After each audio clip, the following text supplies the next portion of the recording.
In this video, we'll be going over the laws of logarithms, natural logarithms, and their uses.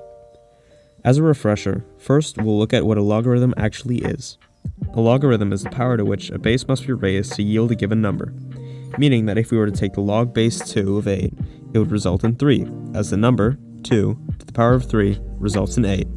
Now that we have that out of the way, let's get into the laws.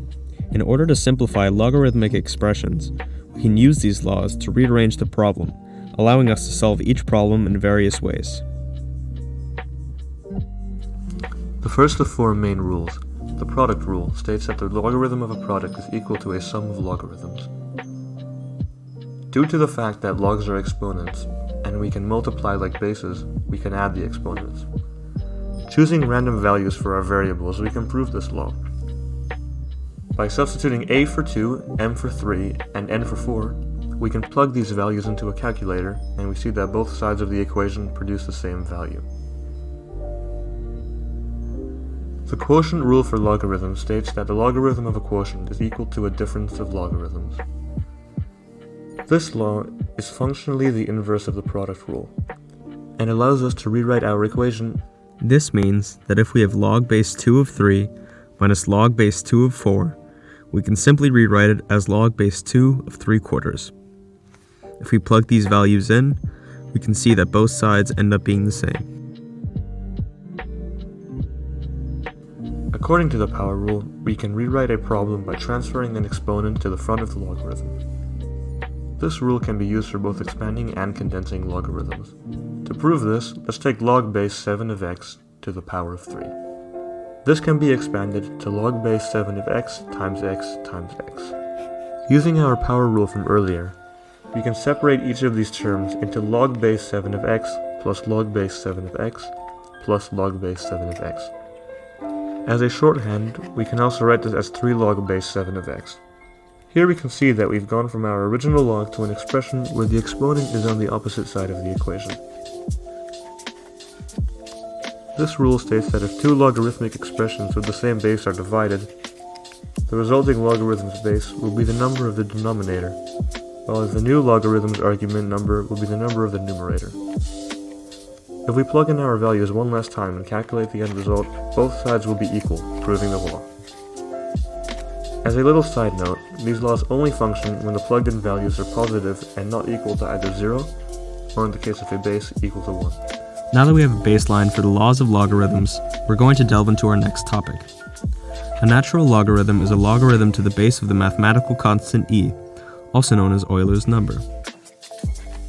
Named after the mathematician Leonhard Euler, the letter e describes the irrational number that, when rounded up, is approximately equal to 2.72. It was discovered by mathematician Jacob Bernoulli while solving a financial problem relating to compound interest and, like pi, has an infinite amount of decimal places. Here's one way to think about e. Imagine you put $1 into a very generous bank that gives you 100% interest per annum, meaning that if you leave it for a whole year, you would have $2 in the bank, unless you compound it. This basically means that you take out the money stored in the bank and put it back into the account in order to earn greater interest on the money you have already earned in the first period. In this instance, if you take out your money after 6 months, you will earn 50% of the full interest, meaning that you'll have $1.50. If you put the money you've earned back for the other 6 months, you will earn 50% interest on that value, meaning you will have $2.25 by the end of the year, resulting in an extra 25 cents in your bank account. But at the end of the period, compounding interest will earn you more money than simply leaving it in the bank, meaning that the more you compound, the more profit is made. As the interval gets smaller, the total returns get slightly higher. Compounding as frequently as possible, mathematician Jacob Bernoulli found that if the interest is calculated at the highest possible amount, the wealth at the end would be approximately e times greater than your starting investment. Even though compounding your wealth every second is unrealistic in our world, e is still useful in understanding the behavior of growth and decay, where the rate of change is determined by the present value of the number being measured. In biology, it is often used to measure the growth of bacterial populations, whereas in fields like radiometry, it can be used to estimate the decline of atoms during a radioactive decay.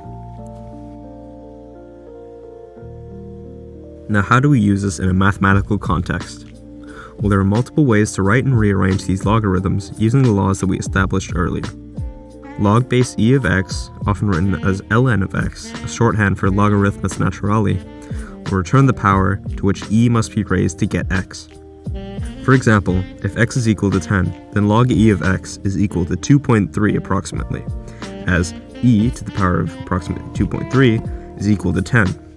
In addition, previous laws still apply, meaning that all of the ways to rearrange the problem still hold true. How can we graph this? If we set up a table of values with y equals ln of x as our function, we can plug in values for x to find out our y-coordinate for the specific point on the x-axis. On your calculator, you can do this by pressing the ln button, or simply log base e, and entering any given value for x for which you will then be given the appropriate y value. If we graph our function using these values, we can see that the line's ascent quickly plateaus, as the power e must be raised to equal x increases at slower and slower rates as x gets larger. If we compare this to y equals e to the power of x, we can see that these two functions behave in opposite ways. Well, that's all we're going to cover for now. Thank you for watching.